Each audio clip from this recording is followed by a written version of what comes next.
Election commission যে একটা মেরুদণ্ডহীন, সেটা আস্তে আস্তে প্রকাশ পাবে আপনাদের সামনে ইনশাল্লাহ। গত 15 বছরে আমাদের যেটা হয়েছে হলো, মানুষ হলো ভোট দিতে পারে নাই। আর আমরা ভবিষ্যৎ যে বাংলাদেশের দিকে যাচ্ছি, সেখানে হলো গণতান্ত্রিক প্রক্রিয়ায় একটি দল ছাড়া অন্য কেউ যদি ভোট নিতে আসে, তাহলে সেখানে তারা সমস্যার সৃষ্টি করবে। এই পরিস্থিতির দিকে যাচ্ছে।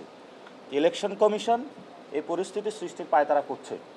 অর্থাৎ আমরা গত 15 বছরে ভোট মানুষ দিতে পারে নাই, আর এখন যদি কেউ ভোট নিতে যায় গণতান্ত্রিক প্রক্রিয়ায়, সেই প্রক্রিয়া তারা বাধাগ্রস্ত করছে, 1 নম্বর। 2 নম্বর হলো, আমরা যত দিন দিন এই ইলেকশন কমিশনকে দেখতে পাচ্ছি, ততই বুঝতে পারছি যে এটা মেরুদণ্ডহীন একটা ইলেকশন কমিশন।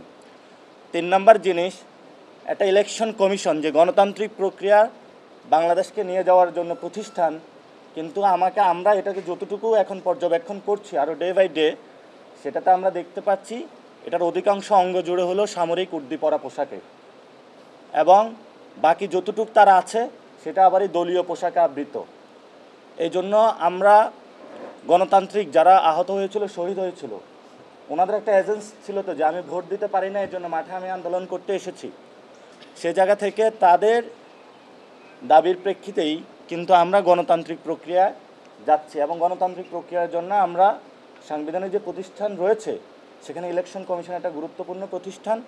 এই প্রতিষ্ঠানে আমরা রেজিস্ট্রেশন প্রসেসে গিয়েছি, জমা দিয়েছি, সামনেও যাচ্ছি।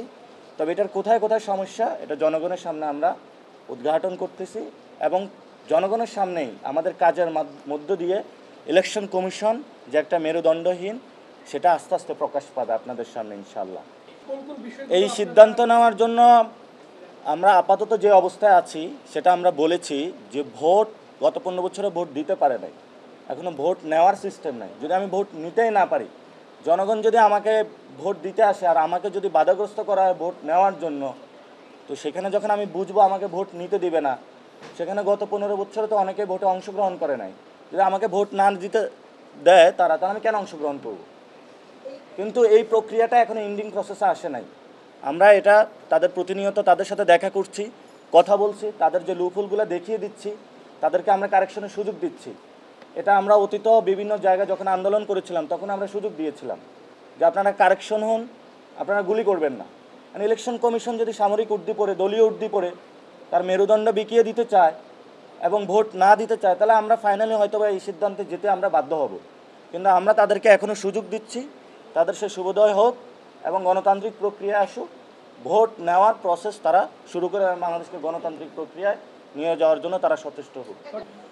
ইলেকশন কমিশন যে গঠন প্রক্রিয়া, সেটা তো আপনারা জানেন কিভাবে গঠিত হয়েছিল, এবং আপনারা ইতিমধ্যেই ইলেকশন কমিশনের কিছু বক্তব্য আপনারা দেখেছেন এবং শুনেছেন, এবং ওনারা এই জায়গাতে বক্তব্য দিয়েছে যেটা হলো রাষ্ট্রের বিভিন্ন ইনস্টিটিউশন বা যে প্রধান উপদেষ্টা থেকে ওই বক্তব্য আসে নাই।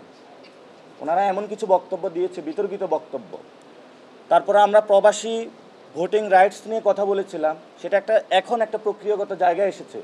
তো গত 2 মাস আগে যদি আমি বলতাম যে আমি অংশগ্রহণ করব না, আমার প্রবাসী ভাই যারা রেমিটেন্স শাটডাউন করেছে তাদের অধিকার প্রতিষ্ঠা করা হচ্ছে না, এমন অসংখ্য প্রক্রিয়ার মধ্যে আপনারা যারা এখানে বিট করছেন, আপনারা এই বিষয়গুলো দেখছেন। নির্বাচন কমিশনের কয়টা কর্মচারী যারা ভোট ডাকাতির সাথে জড়িত ছিল, আমরা তাদেরকে পদত্যাগ চেয়েছিলাম, বলেছিলাম এটা কারেকশনের প্রয়োজন, এ পর্যন্ত হয়নি। এখন আমাদের যে জুলাই সনদটা হবে, সেখানেও কিন্তু এই ইলেকশন কমিশনের সংস্কার প্রক্রিয়া এসেছে। এটা যদি প্রায়োগিক অর্থে বাস্তবায়ন হয়, তাহলে এই সংসদের পরে হবে নাকি আগে হবে? আমরা তো বলেছি যেটা এই সংসদের আগে এই জুলাই সনদের বাস্তবায়ন প্রক্রিয়ার মধ্য দিয়েই কিন্তু নেক্সট ইলেকশন হবে।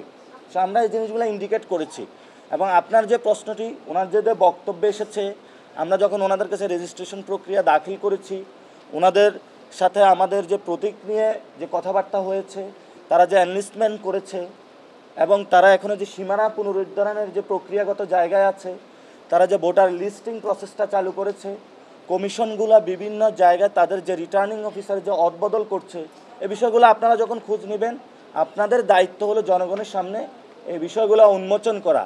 আমরা আপনাদের সামনে হিন্টস দিয়ে যাচ্ছি যে এইবার নির্বাচন কমিশনের মাধ্যমে ভোট নেওয়ার অধিকার, আগে ছিল দেওয়ার অধিকার থেকে বঞ্চিত করা হয়েছে বাংলাদেশের মানুষকে, এবার হলো নেওয়ার অধিকার থেকে বঞ্চিত করার জন্য তারা পায়তারা চালাচ্ছে। আপনারা এই বিষয়গুলো আরও একটু অনুসন্ধান করবেন, আপনারা পাবেন।